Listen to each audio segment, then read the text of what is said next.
Megan, to get us started, give me two truths and a lie, please. Okay, well, George, I've worked on this one, right? So let's see how Nice. good you are. Okay. Okay, you ready? Yeah, yeah. So, my first one, I was once caught up in a student protest in China. Oh, okay. My next one is when I was 5 years old, I was one of the little kids in a Kool-Aid commercial. Wow. Okay. And I'm older than you, so I don't know if you remember those commercials, but they were wild. And then my last one, when I was a teenager, I was a page in Congress and I got to talk to Bill Clinton on the phone. Wow. These are amazing. These are Okay. sometimes it's clear that people are flying by the seat of their pants with two truths and a lie, Megan, but that's Oh, not I the worked case on this today. was like 30 minutes and I was running it by my team. I'm like, what do you think about these? What do you think about these? So, I love it. All right. So number one is you were with Tim Walz in Tiananmen Square in China back in yes, the me and day. Tim. Okay, excellent. Appreciate Yes. that. 5 years old, you were in a Kool-Aid commercial, and then when you were a teenager, you were a page in Congress and spoke with Bill Clinton on the telephone. You have wonderful detail in each one of these. I do not believe that the third one is true. I believe that's a lie, That I was not a congressional page. and that you did not speak with Bill Clinton on the telephone. I was actually a congressional page. I worked in the cloakroom off of the Democratic side because that's when the Democrats had the majority. And it was back in the day when this is 1993, and you had to memorize all the Congress people, and the phone would ring, and you would run on the floor and find them. And one time the phone rang, and it was Bill Clinton looking for a congressman from Texas. So that one is true. Amazing. That is Yeah. Okay. awesome. So you got two left. Oh, yeah, so Yeah. I can continue to get them wrong. Good. Yeah. Okay. Yeah. Got to make this hard for you. Yeah, not totally. So just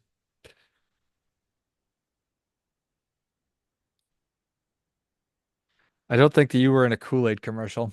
That is the lie. You are correct. Okay. Yes, yes. Well, So the other one about China, I did not meet Tim Walz there, although I was a teacher in China. But in 1999, the U.S. bombed the Chinese embassy in Belgrade, as you may recall.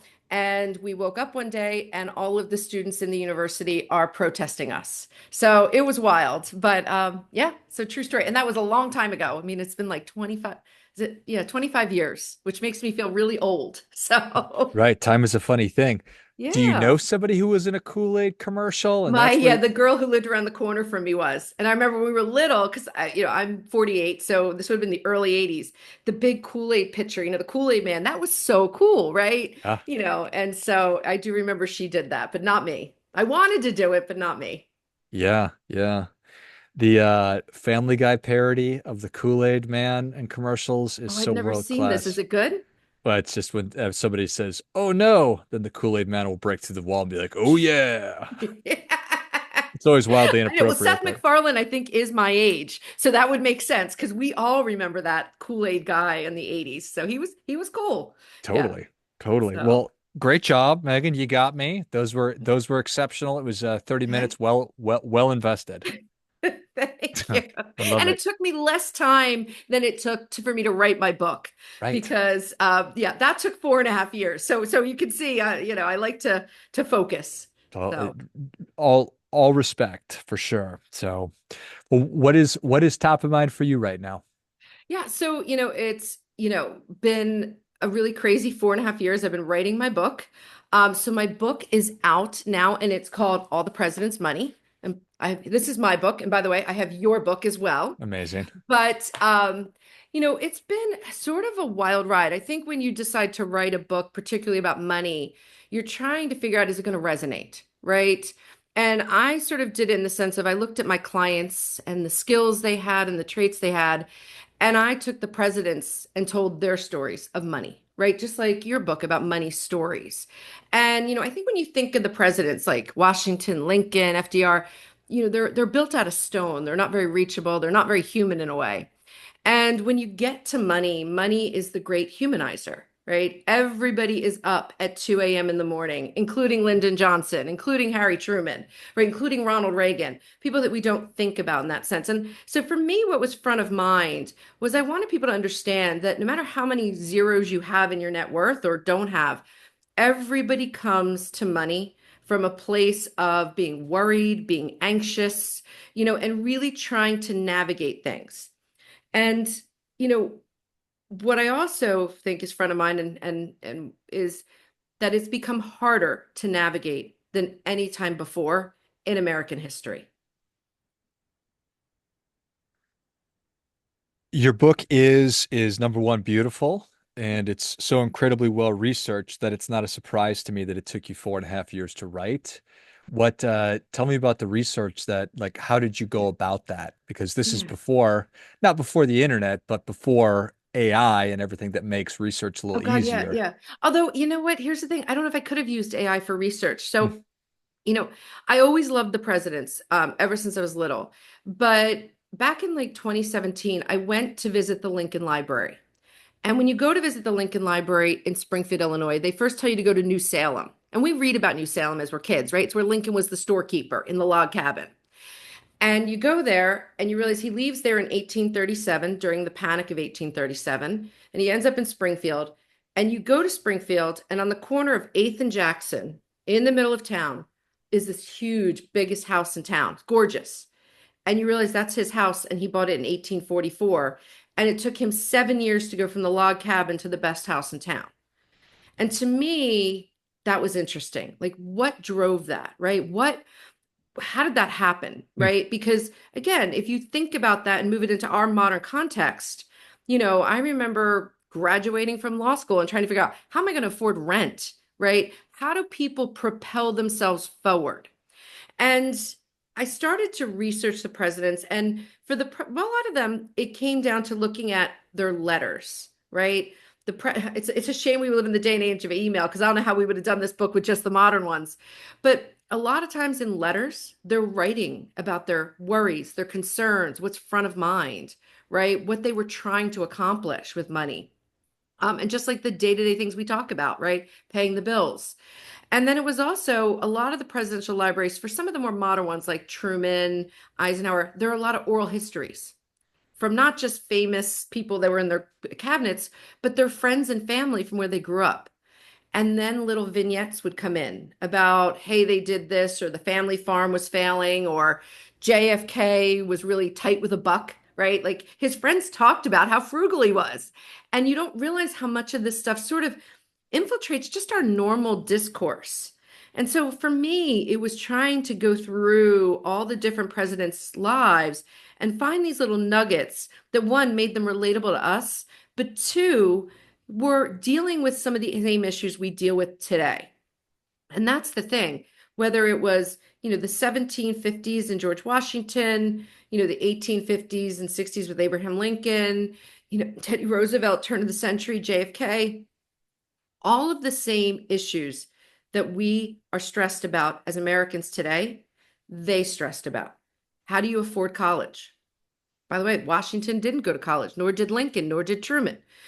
How do you afford a house? Why does the spouse or your partner in life matter when it comes to managing money? How much risk should you take on? What do you do when the world around you is having these economic collapses? We all come back to the dot-com and the 2008 crash and the COVID drop, but Americans have lived through these types of crises across the whole history of us.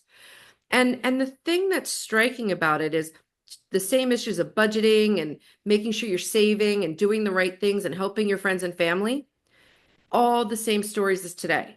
But today, it's gotten so much harder. And George, we're sitting here in this affordability crisis, right? We're in this weird period of time. The economy is actually fundamentally strong. You look at the data and you're like, wow, 23 months of economic growth. And then you go to the grocery store and you're like, dear God, when did the price of eggs get this expensive? Right. And so we as Americans are dealing with this internal struggle that we want to achieve the American dream, but the cost of getting there is so high that unlike previous generations, you can't afford to make a mistake. And I'll give you a quick example. Abraham Lincoln, grew up poor, went to this town in New Salem. And in New Salem, first thing he does is he starts a business and takes on all this debt. And when the business fails because he overbuys inventory, he doesn't manage the books well, his partner is an alcoholic who runs up debt. His partner then dies, the business fails, and Lincoln assumes $1,100 of debt, $40,000 in our money. And over time, he's able to work through it. But today, when you get a big debt like that, like student loan debt, right? It's very hard to do the financial pivot.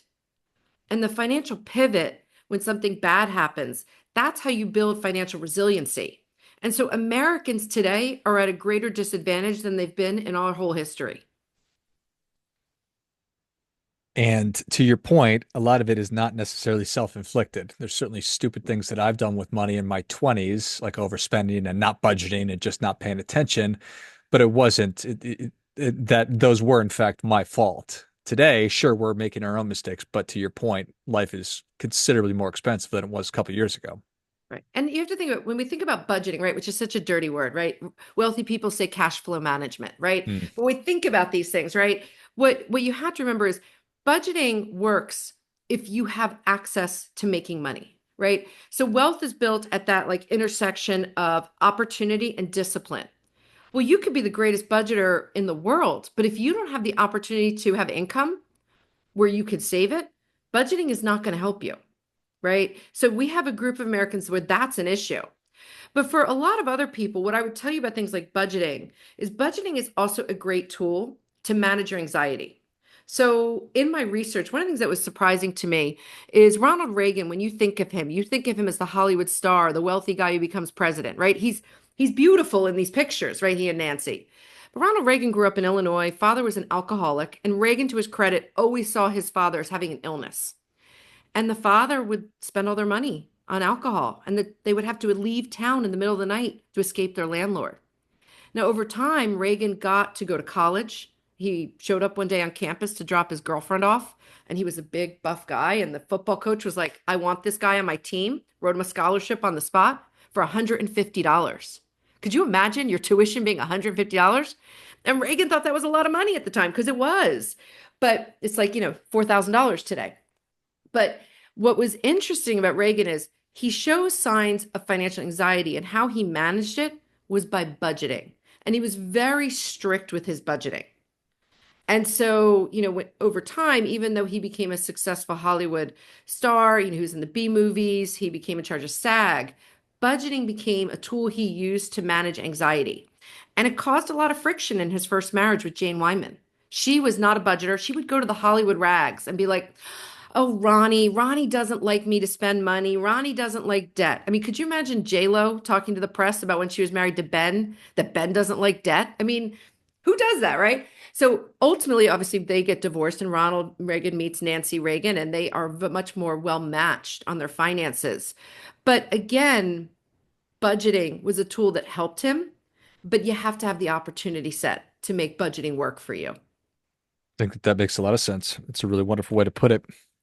As you're researching, how many different presidents did you focus on or end up profiling? There's 34 in the book. Okay, so the book is a lot of different small stories, right? Good cocktail party stories, right? So sometimes a president just appears in passing through, like Grover Cleveland and the house that he bought.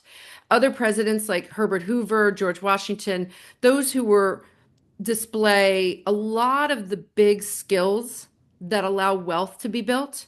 I wanted their stories to resonate. Now, Washington was obviously a slaveholder, and that helped him in the wealth category, morally wrong.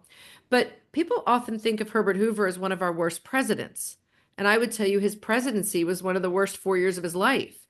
But when it came to money, when it came to managing money, he not only struck gold in a gold mine, and he grew up poor because he lost both of his parents by the time he was 9, but he was taught to budget early on. He was a hard worker. He ends up going to Australia, discovers a gold mine. But Hoover was big with me because he understood what it meant to be wealthy. He understood wealth was not about holding on to money for dear life, but about helping others. And throughout his life, you would see in his letters, he would say to the guy who helped him with his money, who would run the day to day, because Hoover traveled a lot, hey, if a friend from our college class at Stanford calls, or my siblings, and they need money, just give them the money. Just don't tell them it's from me. And this feeling of gratitude and giving with wealth got to such a point that after World War One, when Europe was starving, Hoover was picked to go over there, and his money management skills allowed him to solve the famine that was about to happen in Europe. And then after World War II, he did it again and saved Europe. So when we think about money, right, we think about it in the day to day. But what people also have to remember is philosophy matters, right? If you do get to be one of the lucky souls who can capture excess income and build, a portfolio, build wealth, what is wealth really supposed to be about? Because it's not really about being the richest guy or gal in the world. It's about doing something with meaning. And I think Herbert Hoover, George Washington, Franklin Delano Roosevelt all took it upon themselves to develop really good meanings around the concept of wealth and doing things for others. That's awesome. That is information that I certainly was unaware of. So I appreciate that. As you were going through that, you've already shared a couple of really excellent ones. Do you have a favorite? Did you go into it and think, I'd never really thought much of this guy, or obviously not gal at this point, soon probably. Um, Yeah. that Well, it's funny surprises. about the presidents. It brings me up because one thing, ones that I wouldn't have agreed with politically, I often ended up liking.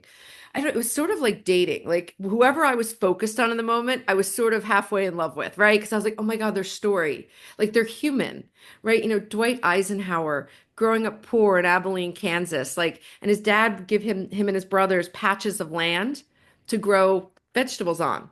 And Eisenhower realizes early on, because the Eisenhower brothers would sell the vegetables, that sweet corn was the most popular. Hmm. And people would pay more for sweet corn at certain points of the year. And so he figures out how to grow more sweet corn than his brothers.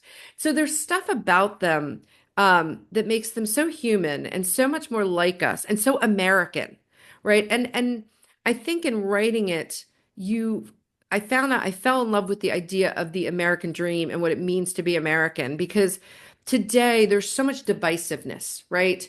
But what I have found in talking about the book with people is there is a nostalgia about the presidents that we all love. Once you get past the current ones and how you feel about the election, if I say, who was your favorite to study in school?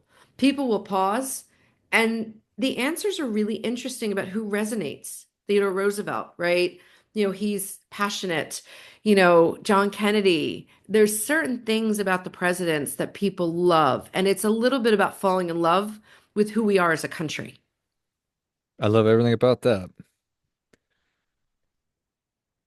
How important is it, particularly if you're coming from an environment where you maybe have never met a person who's financially successful, to be able to point to people and say, oh, look, there's a person who's financially successful and they're maybe not dissimilar to me, or they're more similar to me than I realized. Yeah. Well, it's funny, in reading about the presidents, there's a certain time period of presidents where they all would read the I'm blanking on it, the books, there was a certain series of books, Horatio Alger books, that's it. And Jerry Ford at the end of his life talked about being a little boy and he would stay up at night and read these books because he was living, he didn't know anyone with money, but all the books are about boys who grow up poor, work hard, and achieve success. Hmm. So I think there is this hero's journey in American finances where it is the story of a poor girl or boy growing up, finding the ability to get opportunity because they work hard and they're clever and they can build wealth. And I think we all believe in that story today in terms of the American dream. Going back to the affordability crisis we're in, and by the way, the affordability crisis, there's for both short-term and long-term implications, a number of presidents had impact on it, right?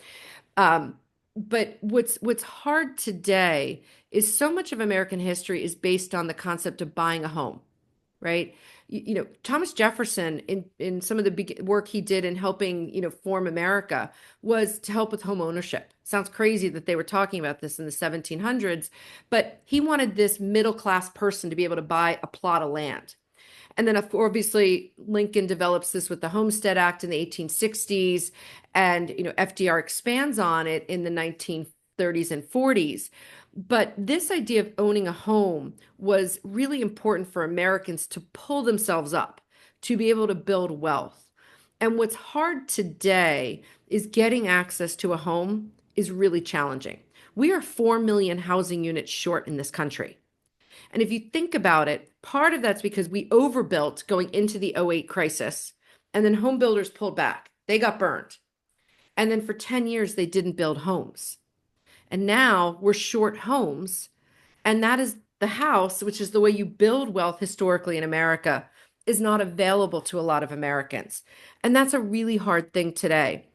So I think as we go forward in terms of policy, I think things that Americans need to really question is one, why do we need 20% down to buy a house? Do you know why? It's from the 1950s. Sure, It it's had to like the do bank. back it had to do with the banks in the 1950s. If you couldn't afford your mortgage, the bank would repossess it and often would only get 80 cents on the dollar. So you had to have skin in the game. Things like if, and you probably have seen this over the years, right? If you don't have a W-2 in this country, God help you getting a mortgage. It's a nightmare. Why is it entrepreneurship is the most American thing you can be, right? We love entrepreneurs in this country, and yet we penalize them in getting access to capital to buy a house. Where do these rules come up? And, some of it is we aren't thinking through institutions like banking in the way that we need to. We need to have constructive discussions about it. And whether, and I'm not getting political, but with the Elon Musk Vivek committee they're forming, whether they're successful or not, what all of us as Americans need to think about is we need to bring to the forefront an understanding of what institutions can be changed and what can't. And then what do we want to have happen so that the average American can continue to go after the American dream? The middle class is shrinking. It's been shrinking since 1970, and their wage growth is shrinking. How do we help people get ahead and have those opportunity sets that George Washington, Lincoln, Dwight Eisenhower, Harry Truman, LBJ, they had access to a shot at the American dream. How do we allow that to happen today for everybody else? And these are the questions I wish we could talk about without such divisiveness in the American space when we talk about policy. What year is it? 2024. So 2028, Gorman for Mhm. president. We'll start having these conversations. Yeah, but here's the thing, and this is what's hard is you have to the process has gotten harder for presidency, right? You have to be willing to have everything in your life scrutinized and put your family in the line of fire, right? And that's hard. It's really hard for people.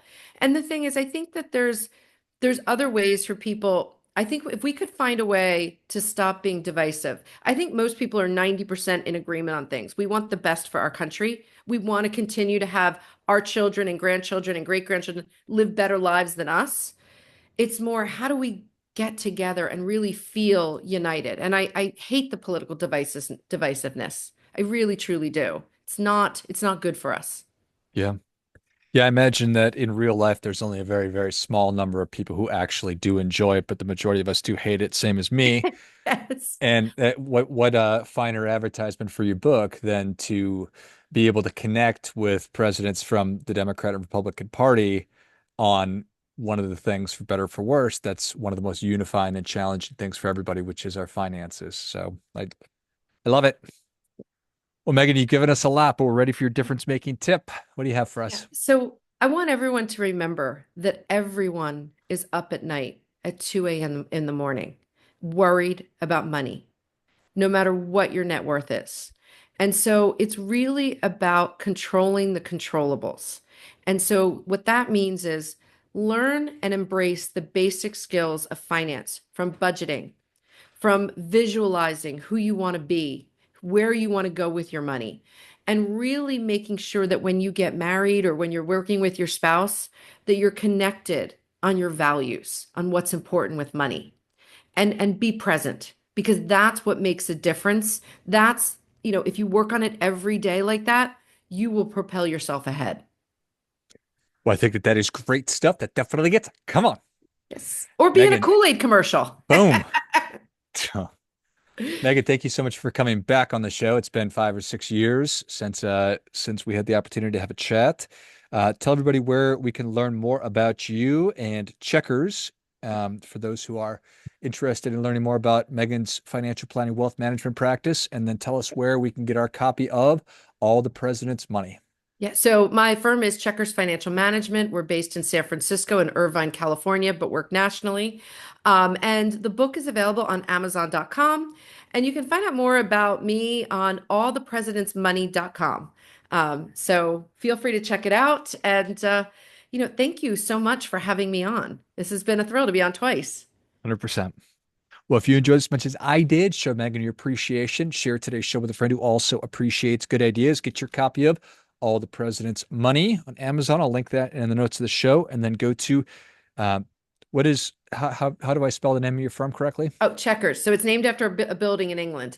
Chequers Financial. Checkers Financial. Check out all things Megan on her side of the professional world. Pick up your copy of the book. Thanks again, Megan. Thanks for having me on. Finally, friendly reminder, there's never going to be anybody more interested in your financial success than you are. So act accordingly.